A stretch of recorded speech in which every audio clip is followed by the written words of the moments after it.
November 1922. A sealed staircase, buried for over 3,000 years, is uncovered beneath the sands of the Valley of the Kings. What Howard Carter finds behind that door will haunt the world for decades. Carter breaks a small hole in the sealed door. He holds a candle to the gap and stares into a chamber untouched since the age of pharaohs. Gold gleams back at him from the darkness. Behind him, his patron, Lord Carnarvon, whispers the question the whole world will soon ask. Can you see anything? Carter's answer becomes legend. Yes, wonderful things. Inside lies the tomb of Tutankhamun, the boy king, dead at just 19. His burial chamber almost perfectly intact. It is the greatest archaeological discovery in history. But within weeks, the world stops talking about the treasure and starts talking about a curse. Just months after the tomb opens, Lord Carnarvon is dead from an infected mosquito bite. Newspapers around the world print the same chilling headline: "The Curse of the Pharaohs." Was it superstition, or something the science of the time could not explain? To understand why this tomb terrified the world, we must go back over 3,000 years, to a civilization built on the belief that death was not an end, but a doorway. This was ancient Egypt, ruled by god-kings along the banks of the Nile. At the center of this world stood the pharaoh, believed to be a living god, the bridge between mortals and the divine. His power was absolute. His tomb was meant to guarantee his soul eternal life among the stars. But around 1332 BCE, Egypt was a kingdom in crisis. A previous pharaoh, Akhenaten, had overturned centuries of tradition, banning the old gods, closing their temples, and forcing the nation to worship one god alone, the sun disk, Aten. The people were furious. Priests lost their power. Trade and morale collapsed. And into this fractured kingdom, a sickly boy of 9 years old was suddenly placed on the throne. His birth name, Tutankhamun, living image of Aten. Advisors quickly moved to undo the chaos. The boy king's name was changed to Tutankhamun, living image of Amun, a public declaration that the old gods were welcomed home. But erasing his father's revolution would prove far harder than changing a name. Historians confirm the boy king did not rule alone. Two powerful men stood behind the throne. A senior court official likely related to the royal family, and Horemheb, the army's top general. Whether they guided him with loyalty or simply used his name to hold Egypt together remains debated among scholars to this day.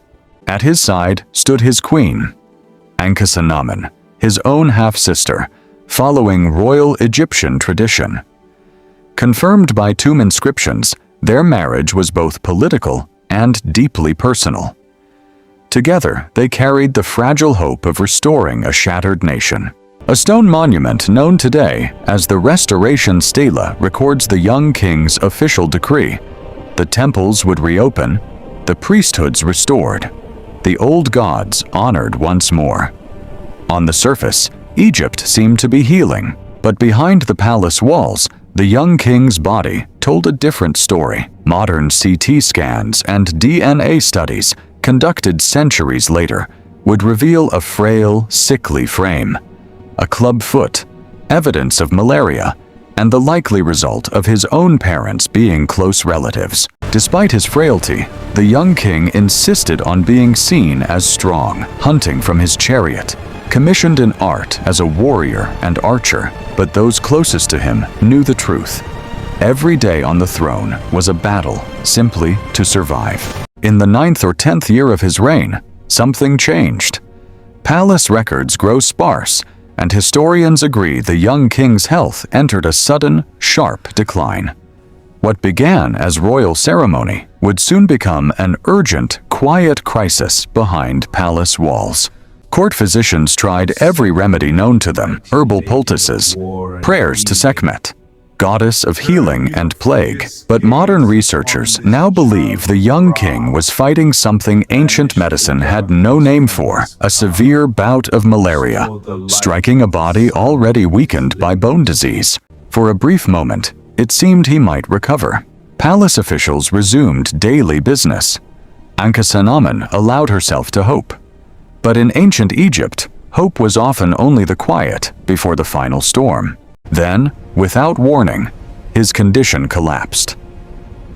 CT scans conducted in 2005 revealed a severe leg fracture just above the knee, an injury modern doctors believe became infected, turning a survivable illness into something the ancient world could not stop.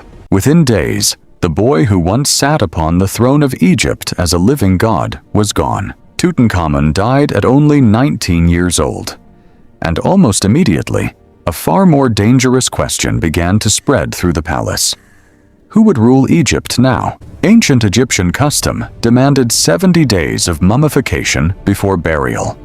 But historians examining the tomb noticed something strange. Tutankhamun's burial felt rushed, improvised, as if there had been no time to prepare a tomb built for a true king. Archaeologists later confirmed the tomb itself was never meant for a pharaoh. Its small size and simple layout suggest it was originally built for a nobleman, hastily repurposed when the boy king died before his true tomb could ever be finished. Even more curious, inside the tomb, researchers found 2 small coffins containing stillborn daughters, infants that DNA testing later linked directly to Tutankhamun and Ankhesenamun. A family cut short before it could ever truly begin. With no male heir and the royal bloodline nearly extinguished, Ankhesenamun found herself alone at the center of a succession crisis. And then came a discovery that shocked modern historians: a desperate letter, sent not within Egypt, but to Egypt's greatest rival. Hittite royal archives, discovered centuries later, preserve her extraordinary plea to King Suppiluliuma. "My husband has died, and I have no son. Send me one of your sons, and I will make him my husband." No Egyptian queen had ever made such a request before. For the Hittite king, this was almost unbelievable. Egypt and Hatti had been bitter rivals for generations. Historical records confirm Suppiluliuma hesitated, suspecting a trap.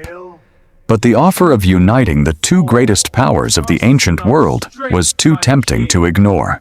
After sending an investigator to confirm the queen's desperation was real, Suppiluliuma finally agreed.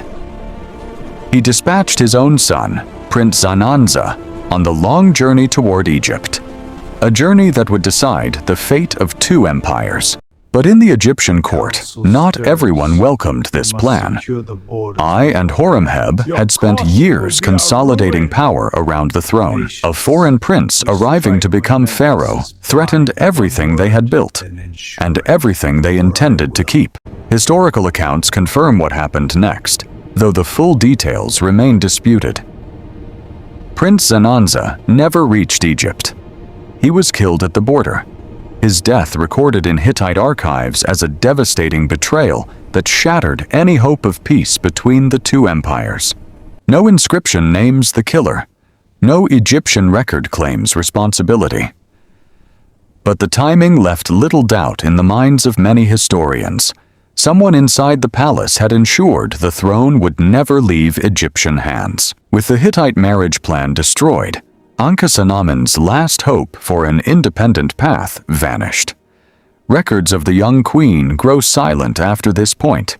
Historians still debate what became of her and whether she had any choice left at all. Soon after, the elder statesman who had guided the boy king for years, ascended the throne himself. Inscriptions from this period, including a ring bearing both his and Ankhesenamun's names, suggest a hurried marriage may have followed, though scholars remain divided on what it truly meant. After this moment, Ankhesenamun disappears from history entirely. No tomb bearing her name has ever been confirmed. No record of her death survives. One of Egypt's most extraordinary queens simply vanishes from the story she once tried desperately to control. I ruled only a few short years before his own death, and waiting patiently in the shadows the entire time was the man who had always held the real power. General Horemheb, commander of Egypt's armies, now finally free to claim the throne for himself. Once crowned, Horemheb began a systematic campaign to erase the entire Amarna period from history, chiseling away the names of Akhenaten, Tutankhamun, and I from monuments across Egypt. It was as if he intended for this chapter of the kingdom to have never existed at all. For over 3,000 years, Horemheb's plan worked. Tutankhamun's name vanished from official king lists. Egyptians who lived centuries later did not even know he had existed. The boy king had been erased so completely that history itself forgot him. This erasure, ironically, became the tomb's greatest protection. Because Tutankhamun was forgotten, no one sought out his burial for looting on the scale suffered by other pharaohs. Later construction debris covered the tomb's entrance, hiding it completely from the ancient world. By the time Howard Carter began his search in the 1920s, most Egyptologists believed the Valley of the Kings had already given up all its secrets. Carter disagreed, obsessively convinced that one tomb, Tutankhamun's, was still waiting to be found.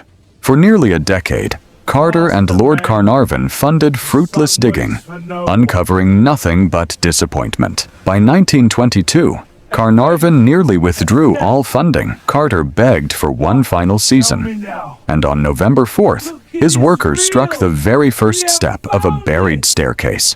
This is the very staircase we saw at the beginning of our story, the doorway that would soon reveal a 19-year-old pharaoh's tomb, untouched for over 3,000 years. But opening that door was only the beginning of a mystery science was only just prepared to solve. As news of Lord Carnarvon's death spread in 1923, the world seized on a single, thrilling explanation. An ancient curse, inscribed to protect the boy king, had struck down anyone who dared disturb his rest.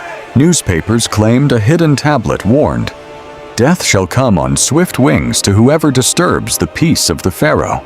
But historians confirm no such curse inscription was ever actually found inside Tutankhamun's tomb.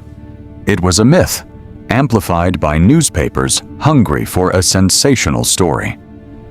The real explanation for the so-called curse would take nearly a century of science to uncover. In the 1960s, scientists proposed a chilling but grounded theory. Tombs sealed for millennia could harbor toxic mold spores and bacteria, capable of causing severe respiratory illness in anyone who breathed the ancient, undisturbed air. Was this the true face of the curse? Statisticians later reviewed the actual data and found the truth was far less mysterious than legend suggested.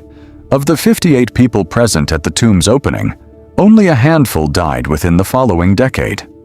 Most, including Howard Carter himself, lived long, ordinary lives, so the curse was never magic. It was coincidence, sensationalism, and perhaps a little ancient bacteria. But as science closed the book on one mystery, another question remained wide open. Who was Tutankhamun really? And how, precisely, did the boy king actually die? In 1968, X-rays of the mummy first revealed a startling detail: a dense area at the back of the skull. Some researchers speculated murder, a fatal blow to the head. For decades, the theory that Tutankhamun had been assassinated captured public imagination. But in 2005, a full CT scan using advanced imaging technology finally settled the debate. Researchers confirmed the skull density was not trauma at all.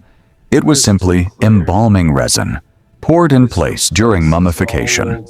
The murder theory collapsed.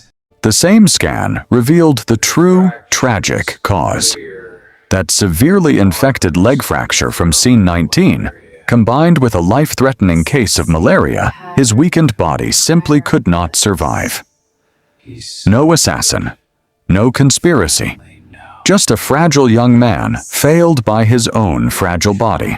DNA testing conducted in 2010 delivered one final definitive answer, confirming that Tutankhamun's parents were indeed full siblings, children of Akhenaten. This close family inbreeding likely caused the very bone disorders and immune weakness that made his body so vulnerable to begin with. Every mystery now connects into a single, complete truth. A fragile boy, born of a dangerous bloodline, thrust onto a throne he never asked for, dead before he could ever truly rule, and then deliberately erased by the very men who once knelt before him. But one final question lingered, unanswered for nearly a century.